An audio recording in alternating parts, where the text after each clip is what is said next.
आज दोस्तों नमस्कार, स्वागत है आप सभी का आप एक अपने इस मंच पर जिसका नाम है मयूर जानी ऑफिशियल। और एक एपिसोड आप देख चुके हैं प्रोफेसर प्रसेनजीत बिस्वास साहब के साथ, जिसमें हमने बंगाल चुनाव और उसका पूरा विश्लेषण आप तक पहुंचाने की पूरी कोशिश की। ऐसे ही आज का जो हमारा ये एपिसोड होगा उसमें हम समझने की कोशिश करेंगे कि आसाम का तो वोटिंग हो चुका है, तो आसाम में जो है वो विश्वास साहब क्या प्रेडिक्ट करना चाहेंगे, या तो क्या उनकी उनकी एनालिसिस है वो समझना चाहेंगे। और साथ में क्योंकि विश्वास साहब जो है वो बहुत करीब से मणिपुर इश्यू को भी समझने की कोशिश करते हैं, तो इसलिए ये फिर से जो हम देख रहे हैं को कुछ एक तरह का थोड़ा माहौल खराब होता हुआ फिर से जो मणिपुर का देख रहे हैं, तो उस पर भी उनसे समझने की कोशिश करेंगे। तो सर बहुत बहुत स्वागत फिर से आपका। हाँ बहुत। और पहले आसाम पे आ जाते हैं। आसाम के चुनाव तो हो गए, संपन्न हो गए।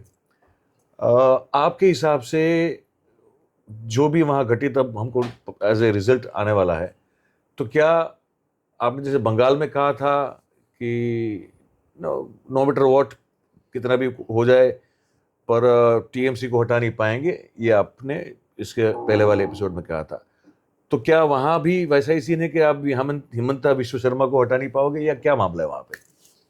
इलेक्शन का 7 दिन पहले भी ऐसा कोई माहौल नहीं था कि हेमंत बिश्व शर्मा के ऊपर कोई असर है इलेक्शन का। इलेक्शन उनके जिस रास्ता में वो इलेक्शन को चलाना चाहते थे उसी रास्ता से इलेक्शन चल रहा था जी। लेकिन कांग्रेस ने एकदम अंतिम समय में जो अभियोग जो कंप्लेंट्स जो एलिगेशंस ने उन्होंने लाया है हेमंत बिश्व शर्मा और उनका फैमिली के ऊपर, उस एलिगेशन को तो जांच होना चाहिए, उसका सत्यापन होना चाहिए। लेकिन वो सत्यापित तो होने का पहले मैं ये नहीं कहना चाहता हूँ कि ये सत्य है या झूठ है, लेकिन जो एलिगेशन पब्लिक डोमेन में आया है उसके एक असर, बड़ी असर इलेक्टोरेट के ऊपर गिरा है। असर यही था कि बहुत लोग अपने रीथिंकिंग करने लगा कि ये सरकार क्या इतना ही करप्ट है और ये सरकार को दूसरा बार आना चाहिए, कि लोगों का मन में एक संदेह और एक भय पैदा हो गया। भय इसलिए पैदा हुआ कि ये सरकार यदि इतना करप्ट है कि हमारे राज्य का पूरा रिसोर्सेस कहीं ना बाहर बिक जाएगा, तब हमारे फ्यूचर क्या रहेगा, ऐसा एक भावना, एक संदेहात्मक मनोभाव लोगों के मन में बहुत आम तौर पे दिखाई पड़ने लगा। वो एलिगेशन का बाद वो इतना प्रचारित हो गया था। उसका पहले कांग्रेस का इतना माहौल नहीं था। कांग्रेस ने ये सब उठा के, लोग कहता है कि ये बीजेपी का भी अंतर्घात मूलक पॉलिटिक्स है, कोई अंदर से बीजेपी का ये सब कांग्रेस को जाके लिया है। कांग्रेस के अंदर भी ऐसा बीजेपी का लोग रहते हैं जो कांग्रेस में अंतर्घात करते हैं, स्लीपर सेल होते रहते हैं। स्लीपर सेल दोनों पार्टी का अपना अपना बीच है जी। ये सब स्लीपर सेल का एक्टिविटी है, लेकिन वो स्लीपर सेल का एक्टिविटी इतने बड़े तौर पे कभी राजनीति को प्रभावित कर नहीं पाया। जैसे पवन खेरा कांग्रेस का बहुत जाने माने स्पोक्समैन है, वो बोलने के बाद ये बात पूरा एकदम बात का लहर दिखाई पड़ा, तो जिसके कारण कांग्रेस के खाते में बहुत सारे एक्स्ट्रा वोट्स एडेड हो गया। उसका पहले कांग्रेस का जो वोट बेस था वो जीतने लायक नहीं था। कांग्रेस 30-35 तक लिमिटेड हो जाएगा, इतना ही था। 126 में 1/4 सीट कांग्रेस को मिलेगा कि नहीं मिलेगा, उसके लिए संदेह था उसमें। तो जब अभी एक्स्ट्रा वोट आ गया, और वो एक्स्ट्रा वोट आया है साइलेंट वोटर के रूप से, लोग कह रहे हैं कि साइलेंट वोटर ने रिकॉर्ड ब्रेक कर दिया।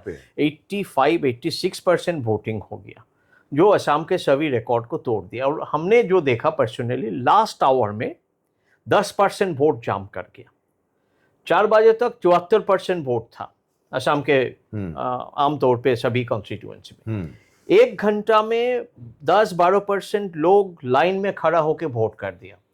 अच्छा। और वो लोग कौन है, सबसे बड़ी बात है, वो लोग वही साइलेंट वोटर का एक बड़ा अंश वहां पे है, जो पूरे दिन वोट नहीं किया, डिबेट किया कि हम किसको वोट करें।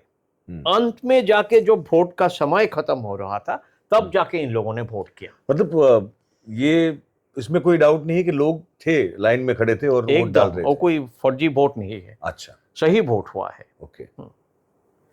ये सबसे बड़ी बात है कि असम के वोटिंग इस बार बहुत सही ढंग से हुआ है। उसमें फर्जीवाड़ा इतना ज्यादा कोई दिखने लायक फर्जीवाड़ा नहीं था। अच्छा, तो इसके साथ एक चीज मैं बोलना चाहता हूँ। असम में लास्ट 15 साल से अहोम लोग सोच रहा था कि हमारे हाथ से पावर निकल गया थे, अहोम से पावर चला गया बामुन लोगों के हाथ में। अच्छा। एक बड़ी अंदर अंदर एक अंडर करंट था। और चाय बागान जो असम बामुन के मतलब ब्राह्मण। अच्छा। जैसे हेमंत बिश्व शर्मा, हाँ, जो और अहोम है। लोग मतलब अहोम लोग मतलब जो अहोम राजवंश असम में था, 600 साल इन लोगों ने रूल किया है। ब्रिटिश आने का पहले तो असम अहोम लोग के द्वारा परिचालित था, उन लोग का रॉयल्टी था, जिसका बेसिस अपर असम में शिवसागर में हुआ करता था। अच्छा। जहाँ से अखिल गोगोई अभी एमएलए बन के रहा है। अच्छा। विधानसभा में। ओके। तो ये जो अहोम गोष्ठी है, जनगोष्ठी है, जिसका हाथ में कम से कम 40-41 कॉन्स्टिट्यूएंसीज है अपर असम में, वो कॉन्स्टिट्यूएंसीज में इस बार कांग्रेस को बड़ी अच्छा प्रदर्शन करने में दिखाई पड़ा। ओके। और इसके साथ मध्य असम में इन लोगों ने एक जेएनजी कैंडिडेट दिया था। कांग्रेस का अलायंस में है असम जातीयतावादी पार्टी। ये पार्टी लुरिनज्योति गोगोई लीड करते हैं और उसमें जगदीश भुइया जैसा बहुत जाने माने राजनीतिविद वहाँ पे है। ओके। तो जगदीश भुइया और लुरिनज्योति गोगोई ऐसा इलेक्शन का स्ट्रैटेजी किया है जिसका बड़ी अच्छा असर बूथ में दिखाई पड़ा। वहाँ पे कुंकी चौधरी बोल के एक कैंडिडेट को खड़ा किया और कुंकी चौधरी का खिलाफ एक विजय गुप्ता, कोई बाहर से बिहार का ओरिजिन है, वो असम में बहुत टाइम से सेटल्ड है, लेकिन उन लोग असमिया कह नहीं पाते हैं। इन लोग के साथ असमिया संस्कृति का कोई संपर्क नहीं है। ठीक है। ऐसा लोग को, ऐसा एक आदमी को बिहार सेंट्रल गुवाहाटी कॉन्स्टिट्यूएंसी में खड़ा कर दिया बीजेपी ने। अच्छा। इसके बाद बड़ी रिएक्शन हो गया असमीज और बंगाली लोग का बीच। सब लोग एक होके जो इंडिजिनस कैंडिडेट है, इन लोगों ने कहने लगा कि असम अपना बेटी को वोट देगी, अपना घर का बेटी को वोट देगी। असम निजोर जियोरिक वोट दिबो, অসমীয়া में ऐसा कहा जाता है। अच्छा। तो कुंकी चौधरी निजोर जियोरी, घरोर जियोरी, घरेर मेये बांग्लाते যেভাবে जैसे लोग बोलते हैं जी। तो घरोर जियोरी आमी वोट देम, तो घर का लड़की को हमने वोट देके एमएलए बनाएंगे जी। बहुत सारे लोग कहने लगा और एक मैसिव वोटिंग हो गया कुंकी चौधरी का फेवर में। तो मैं कहता हूँ कांग्रेस की कैंडिडेट, कांग्रेस की अलायंस के कैंडिडेट। हाँ। ओके। दूसरा एक कैंडिडेट को खड़ा किया और एक अलायंस पार्टनर ने, उसके नाम है डॉक्टर ज्ञानश्री बोरा। उनके खिलाफ रूपज्योति कुर्मी मरियानी सीट में खड़ा हुआ, दोनों में कंटेस्ट हुआ और कुछ लोग मर भी गया है इलेक्शन वायलेंस में वहां पे। अच्छा। तो दिखाई पड़ा कि ज्ञानश्री बोरा के फेवर में लोग वोट कर रही है, वोट कर रहा है। तो जेएनजी कैंडिडेट्स ने बहुत सारे वोट लोगों को अट्रैक्ट किया है। आमतौर पे जेएनजी कैंडिडेट के प्रति एक अच्छा भावना रहा, जो कांग्रेस और कांग्रेस का अलायंस का पार्टनर्स है, इन लोगों ने वहाँ पे कैंडिडेट के रूप पे खड़ा किया है। ओके। तो ये थे बेलवेदर सीट्स असम के, तो जिससे इंडिकेट करता है कि कहाँ से वोट किया। और लास्ट 1 आवर में जो वोटिंग हुआ वो एक बड़ा इंडिकेटर है कि वोट कौन तरफ है। तो लास्ट 1 आवर का वोट में हमने देखा कि जिन लोग साइलेंट वोटर है, जिन लोग पूरा दिन डिसाइड नहीं कर पाया, जो पहले बीजेपी को वोट देता था, इसके एक बड़ी अंश अभी कांग्रेस की तरफ वोट दे दिया लास्ट आवर में। इससे पता चलता है कि कांग्रेस की तरफ बहुत अच्छा वोटिंग हुआ है पूरे दिन भर। तो आप कह रहे हैं कि बीजेपी का जीतना मुश्किल है वहां पे? बीजेपी का जीतना इस समय बहुत ही टाइट रोप वॉक है। अच्छा। मैं कहूंगा 50-50, 51-49 इस लेवल का कंपटीशन। मतलब 51 बीजेपी, 49 और 51 कांग्रेस। अच्छा, 51 कांग्रेस। हाँ, ये भी हो 49%। हाँ। अच्छा, दिस वे गो, या this is the kind of swing. Okay. इसके बाद लोअर असम में जहाँ पे बंगाली मुस्लिम बहुत बड़ा फैक्टर है, बंगाली मुस्लिम का टोटल वोटिंग प्राय 50 लाख का करीब है। अच्छा। वहाँ पे मंदिया सीट में टीएमसी ने पुराना एमएलए शेरमान अली को खड़ा किया। शेरमान अली बहुत वोट से जीत के आ जाएंगे, ऐसा एक वेव दिखाई पड़ रहा है। अच्छा। तो असम का राजनीति में टीएमसी भी एक इम्पैक्ट कर लिया। अच्छा। और एक सीट करीमगंज नॉर्थ में एक बहुत जाने माने कॉन्ट्रैक्टर को टीएमसी ने खड़ा किया, पुराना राजनीतिविद, उसका नाम पे भी आम आदमी ने वोट किया है। अच्छा। रानू खान का नाम पे। अच्छा। तो ये भी जीतने का संभावना है टीएमसी का। तो ऐसा दिखाई पड़ रहा है कि टीएमसी भी अच्छा खेला और पुराना जो AUDF है बदरुद्दीन आजमल का, तो ये जो हेमंता बिस्वा शर्मा का हाँ ये जो एंटी मुस्लिम और मुस्लिम बैशिंग जो पॉलिटिक्स है, हाँ, तो इससे बीजेपी को फायदा नहीं हो रहा है कुछ वहाँ पे? इससे जो पहले पोलराइजेशन से जो फायदा दिखाई पड़ रहा था, वो कांग्रेस का एलिगेशन का बाद एक काउंटर पोलराइजेशन हो गया, बीजेपी का खिलाफ हो गया वो बात। अच्छा, उस समय वो मियाँ बोल के जो मामा वर्सेस मियाँ, ये था नैरेटिव। हाँ, जो ये था। मामा का फैमिली का ऊपर करप्शन का चार्ज आ गया, हाँ 3 पासपोर्ट दिखने लगा लोगों को। हाँ सत्यापन करना पड़ेगा इस बात का। हाँ, सत्यापन अभी मैं कुछ सत्यापन करने का परिस्थिति में नहीं हूँ इसके जी। बारे में। तो इससे कारण क्या हुआ, मामा वर्सेस मियाँ उल्टा हो गया, मामा का ऊपर आके गिर गया। अच्छा, जो मियाँ का ऊपर गिरने का था वो मामा का ऊपर आके गिर गया।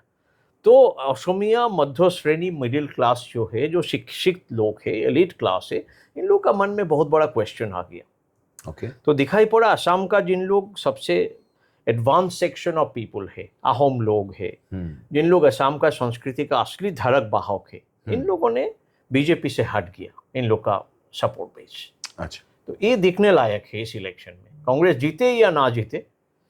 2024 का लोकसभा इलेक्शन में कांग्रेस को ज्यादा वोट मिला था बीजेपी से, जी ये भी याद करने हैं। जी बिल्कुल, हाँ, इसका कारण यही था कि कांग्रेस का एक बड़ा वोट बेस असम में है, वो वोट बेस को हेमंत बिश्व शर्मा ने तोड़ नहीं पाया।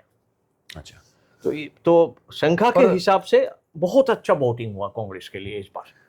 तो सर मैं एक चीज और पूछना चाहता हूँ। हाँ, हाँ। मेरी आदत है जो मैं इस तरह के सवाल पूछता हूँ। जरूर जरूर पूछिए। हमारी बातें गंभीर ही हैं, लेकिन फिर मुझे बीच में कई बार इस तरह के सवाल आ जाते हैं, तो माफ कीजिएगा। जरूर।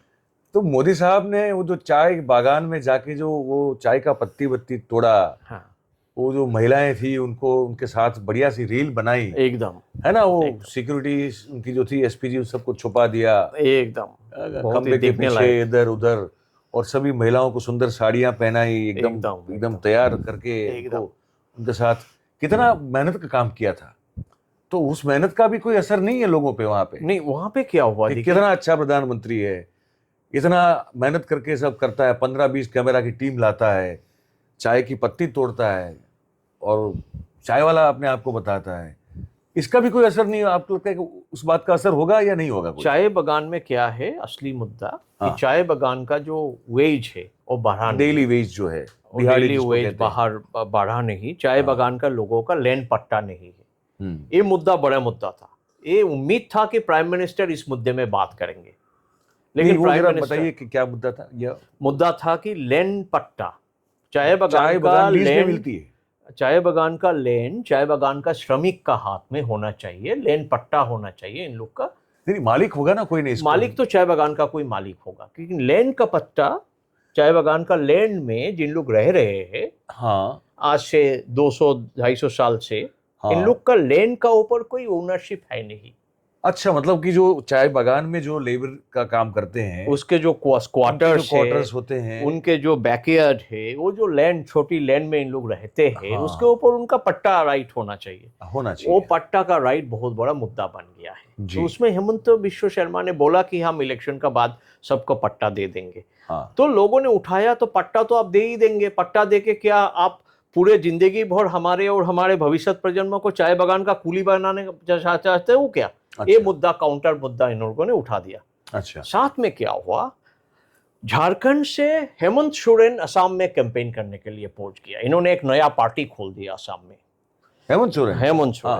हेमंत सोरेन जी ने एकदम सब जगह जाके कैंपेन किया, कल्पना सोरेन जी, हेमंत सोरेन जी, और उन लोगों ने ये बोला कि हमारे अपना आत्मसम्मान के लिए अभी वोट करना चाहिए हमारा अपना पार्टी को।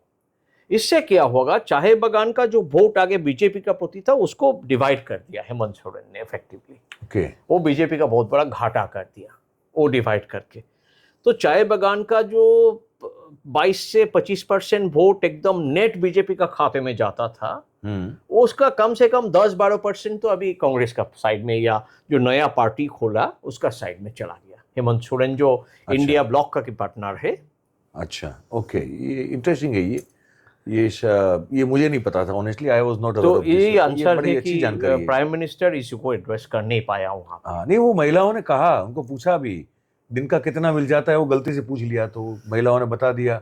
नहीं, उन्होंने तो पूछा कि रोजगारी बराबर मिल रही है ना, तो कुछ 12 दिन कहा किसी ने, किसी ने 24 दिन कहा, फिर कुछ somebody said 250 रुपए और somebody said 225 हाँ। रुपया मैक्सिमम मिलता है। तो- वो हर समय तो- नहीं मिलता है, चाय बागान तो नहीं दे रहा है। प्रधानमंत्री उसी से फिर जो है हमारे आगे निकल गए कि अब ये मुद्दे पे बात नहीं हो सकती। तो फिर अलका लांबा भी गई थी वहां पे, कुछ और लोकल जर्नलिस्ट भी गए थे, उन्होंने इंटरव्यू किए थे। या, तो जो मैंने महिलाओं को सुना हाँ। तो बड़े आम कपड़ों में थी, वो तो फिर खास कपड़ों में नहीं थी उस दिन। तो वो कह रही थी कि भाई ये दिहाड़ी का मुद्दा बड़ा है, रोज एकदम एकदम अब 250-300 रुपए में क्या हो जाएगा, और कंटिन्यूसली कंसिस्टेंटली काम मिल भी रहा है कि नहीं मिल रहा है, ये सवाल है। तो वो इश्यूज थे, इसको हमारे प्रधानमंत्री ने एड्रेस नहीं किया। तो मतलब उन्होंने वही किया जो करते आते हैं, जो नहीं, प्रधानमंत्री को पूरा ब्रीफ नहीं था कि मुद्दा क्या है और कि इस मुद्दे में भारत सरकार का पॉलिसी क्या होना चाहिए। ये ब्रीफ वहां पे दिखाई नहीं पड़ा। तो शायद वो नहीं कर पाए वहाँ। ना वो मुद्दा को एड्रेस कर नहीं पाया। हाँ हाँ हाँ, तो ये बड़ी एक गैप रह गया इन लोग का कैंपेन में। रहेगी। तो जो गैप आरएसएस फिर कवर करने का कोशिश किया है, अपना प्रचारक को भेजे थे चाय बगान पे। हाँ, लेकिन उस समय इन लोग कह रहा कि हिंदू चाय बगान का कर्मी एक साइड के वोट दिया और क्रिश्चियन लोग दूसरा साइड में वोट दे दिया। अच्छा। एक हिंदू वर्सेस क्रिश्चियन पोलराइजेशन दिखाई पड़ा चाय बगान में, असम का चाय बगान में, जो पहले नहीं था।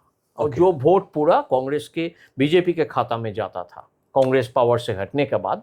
अभी इसका हाफ, कम से कम 20% वोट फिर कांग्रेस का इधर में आ गया, जुड़ गया। तो अगर असम मामले को अगर हम कंक्लूड करना चाहें, हाँ, तो ये है कि मतलब दोनों के 50-50% चांस है। 50-50 चार्ज, एकदम कोई भी जो है कॉम्पिटिटिव है, कोई भी जीत सकता है और थोड़ी डिफरेंस से जीतेगा। अच्छा, हाँ, असम में यही है सिचुएशन। तो ये तो चलिए, एक तो असम की बात हो गई। अब सर आ जाते हैं मणिपुर पे, और वो बड़ा सीरियस है, बहुत ही ज्यादा सीरियस, क्योंकि 3 साल हो गए। हाँ, उसका तो चल ही रहा है, 3 साल हो गए और बार चल रहा है मणिपुर में। तो ये सर थोड़ा बताएं अगर आप हमारे दर्शकों को कि ये एग्जैक्टली, मतलब भारत इतना समझ में देश के बाकी सब लोगों को आ गया है कि भाई ये मैतेई और कुकीज और नागा का मामला, और पर्टिकुलरली मैतेई और कुकीज के बीच का मामला है। कुकीज जो है वो जनरली पहाड़ी पे हैं, है ना, मैतेईज जो है वो वैली में है। अब पर ये अभी कुछ 2-3 दिन जो है लगातार हम देख रहे हैं कि कुछ ना कुछ अभी इनसे घटनाएं हो रही है। तो अब क्यों हो रही है? मतलब अब इसलिए हो रहे हैं कि कुकी लोग का जो पॉलिटिकल डिमांड है, हाँ, जो डिमांड है कि उनको सेपरेट एडमिनिस्ट्रेशन चाहिए। ओके, उसके लिए केंद्र सरकार के साथ बातचीत बड़ी एडवांस लेवल पे है, बहुत ही आगे चला गया कि केंद्र सरकार मान ली कि एक राजनीतिक पॉलिटिकल सॉल्यूशन उनको करना है मैतेई कुकी इश्यूज का। तो इसके बाद एक गवर्नमेंट वहाँ पे केंद्र सरकार ने फिर प्रतिस्थापित कर दी, गवर्नमेंट एक बैठा दी, जहाँ पे बीजेपी का लोग, कुकी एमएलएस भी वहाँ पे शामिल हो गए हैं। तो इसके बाद क्या हुआ, एक गवर्नमेंट होने का बाद फिर मैतेई लीडरशिप पुराना फिर एक्टिवेटेड हो गया। अभी जगह जगह पे दिखाई पड़ रहा है कि जो बफर जोन था, जो इस जोन से कुकी और मैतेई पॉपुलेशन को अलग करके रखा था, वो बफर जोन कहाँ कांगकोकपी में कुकी लोग कह रहे हैं कि बफर जोन को क्रॉस करके मैतेई लोग आ गया, जो आने का नहीं था। बफर जोन का कॉन्सेप्ट को तोड़ दिया इन लोगों ने। फिर इन लोग दूसरे जगह पे बफर जोन तोड़ने का संभावना देख रहा है। बफर जोन है जहाँ पे एक प्रोटेक्टिव रिंग अपना वॉलंटियर से कुकी लोग बनाया है। ओके, और बफर जोन के नाम पे दिखाई पड़ रहा था बार बार अटैक, काउंटर अटैक चल रहा था। तो बफर जोन इसलिए बनाया गया कि कुकी लोग को प्रोटेक्ट कर सकते हैं, मैतेई लोग वहाँ से आके आक्रमण ना कर पाए या कुकी लोग वहाँ पे जाके आक्रमण कर ना पाए, दोनों को अलग करके रखना बफर जोन। तो अभी वो वायलेट हो रहा है, वो वायलेट हो रहा है। और कौन कर रहा है? मैतेई कर रहे हैं, कुकी अभी कर रहे हैं? वो वायलेट में जो दिखाई पड़ा, कुकी लोग कह रहा है कि मैतेई लोग इसको वायलेट करना चाहते हैं, कुकी लोग का कहना है। अच्छा, तो मैतेई लोग भी कहता है कि एक स्टेट में क्यों हम बफर जोन रखें, इन लोग का आर्गूमेंट है, हम बफर जोन रखने नहीं देंगे। तो ये एक बहुत बड़ा मुद्दा है कि बफर जोन को लेके कुकी और मैतेई में अभी भी एक छटपटाहट दिखाई पड़ रहा है। और छटपटाहट के तहत इन लोग का मन में भीति, शंका पैदा हो गया है, कौन किसको आक्रमण कर दे। कुछ दिन पहले एक सीआरपीएफ कैंप को आक्रमण कर दिया गया। हाँ, इसके कारण दिखाई पड़ रहा है कि कोई विजिलेंटे ग्रुप इसको आक्रमण और किया काफी है। फायरिंग, मतलब काफी फायरिंग वहां पे हुआ है, हाँ, बहुत लोग काफी वुंडेड shots हुआ है, fire हुए। निधन हो गया है, लोगों का देहांत, लोगों को मार दिया गया है। तो ये जो हुआ है, हाँ, इसके कारण दिखाई पड़ रहा है कि फिर मणिपुर में इलेक्शन का पहले एक एथनिक सिचुएशन बन रहा है। उसके साथ नागा लोग भी जोड़ गया है। नागा लोग भी अभी देख रहा है कि कहीं कहीं कुछ कुछ कुकी लोग के साथ नागा लोग का संघर्ष जारी हो गया है, कुछ कुछ जगह पे संघर्ष हो गया है। संघर्ष को लोगों ने बंद किया है, तब भी एक परिस्थिति, संघर्ष का परिस्थिति अभी भी जारी है वहाँ पे। तो ये जो 3 एंगल से जो संघर्ष चल रहा है मणिपुर में, इससे फिर घूम के ये बात आता है कि नागा लोग का जो अपना पॉलिटिकल सॉल्यूशन है, जो नागालिम का कॉन्सेप्ट है, कुकी लोग जो चाहता है सेपरेट एडमिनिस्ट्रेशन, और मैते लोग कहता है हम मणिपुर में सब एक रहेंगे, हम मणिपुर को डिवाइड नहीं, हिल को हम छोड़ेंगे नहीं, हिल हमारे पास है। तो सेपरेट एडमिनिस्ट्रेशन करके राज्यों को इंटीग्रल रखना संभव है, लेकिन वो सेपरेट एडमिनिस्ट्रेशन भी होने नहीं देना चाहते हैं। कुछ लोग ऐसा भी कहता है जो रूलिंग पार्टी में है। तो इसके कारण मणिपुर में कोई कंसेंसस बिल्डिंग का अप्रोच नहीं हो पा रहा है, और वो जो संघर्ष है वो चलते रह रहा है। यही मणिपुर का सारांश में ऐसा कह सकता हूँ। ये आखिरी में इसमें बहुत, इसमें अलग से मुझे एक एपिसोड करना है। हाँ हाँ जरूर। पर इस आज की बातचीत में एक आखिरी सवाल है सर, ये जो आर्म्स एंड एमिनेशंस आ रहे हैं सबकी, हाँ। इनके कहाँ से आ रहे हैं, कौन अभी इसको कैसे, मतलब हाउ कैन दिस हैपन? अभी मेघालय में भी वो वान डेक और उसके साथी जो थे मर्सनरी और सब पकड़े गए थे। अच्छा। तो यहाँ भी जो हथियार का खुलेआम उपयोग हो रहा है, तो ये हथियार कहाँ से आते हैं सर? ये हथियार देखिए, बहुत दिन से वहाँ पे इंसर्जेंसी है मणिपुर में। बहुत सारे इंसर्जेंट ग्रुप्स है, जिन लोग संघर्ष विरति में है, इन लोग कोई हथियार का इस्तेमाल नहीं कर रहा है। जिन लोग का साथ संघर्ष विरति नहीं हुआ, जिन लोग का साथ सीज फायर नहीं हुआ, इन लोग का हाथ में कुछ टाइप का हथियार है। दूसरा है, कुछ विजिलेंटे ग्रुप थाना उना लूट कर लिया, सीआरपीएफ कैंप से हथियार उठा लिया, अपना पुलिस कैंप से हथियार उठा लिया, ऑटोमेटिक वेपन, इन लोगों को, ये सब उन लोग का हाथ में है। तो संघर्ष के समय लोग इन लोग सब का उपयोग कर रहा है। कोई इनोवेट कर रहा है दूसरा टाइप का हथियार, कोई मिसाइल बनाने का कोशिश कर रहा है, ये भी दिखाई पड़ता है। अच्छा, हाँ, लेकिन मिसाइल बना नहीं, मतलब कोशिश हो रही है, कोई ड्रोन उड़ाने का कोशिश कर रहा है, सब कोशिश है। और ये कोशिश में भी दिखाई पड़ रहा है कि पीछे से दूसरा टाइप का ताकत इसमें जारी है। जो आम आदमी का जो संघर्ष का मामला है, संघर्ष का बाहर से कोई थर्ड पार्टी आके भी ये सब कर रहा है। तो ये जो चल रहा है मणिपुर में, ये बहुत ही बड़ा एक अस्थिर गंभीर परिस्थिति, जो एथनिक क्लिंजिंग वाला परिस्थिति है, इसको रद्द करने के लिए लोगों का साथ बैठ के राजनीतिक सॉल्यूशन का प्रयास करना उचित रहेगा, और एक पॉलिटिकल सॉल्यूशन जिसमें सबका अपना एडमिनिस्ट्रेशन सेपरेट कर देना है और मणिपुर को एक रखना है, ऐसा एक सॉल्यूशन इवॉल्व करना बहुत उचित रहेगा। तो आप कह रहे हैं कि कुकीज के साथ बातचीत जो है केंद्र सरकार की एक अच्छे लेवल पे पहुंची है, एकदम। मैतीस को उससे आपत्ति हो रही है। हाँ, और फिर से जो ये भड़क उठा है, नागा लोग भी चाहते हैं कि अपना नागालिम बन जाए। हाँ। एक सेपरेट, नागालैंड तो है उनका, नागालैंड है, लेकिन इन लोग चाहता है यूनिफाइड नागा टेरिटरी, मतलब वो जो 15 पॉइंट एग्रीमेंट का पार्ट है NSC-NIM के साथ। तो उसको लेके भी एक दूसरा टाइप का चर्निंग दिखाई पड़ रहा है नागा लोग के भीतर। तो बस मेरे ख्याल से ये बड़ी आज के दिन के लिए इनफ इंफॉर्मेशन है जो आप विश्वास साहब ने हमको सबको बताया।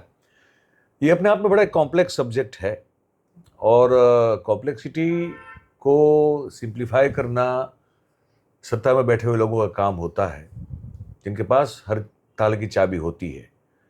पर फिर सवाल ये होता है कि क्या वो अपनी चाबी का इस्तेमाल करके उस ताले को खोलना चाहते हैं या नहीं चाहते।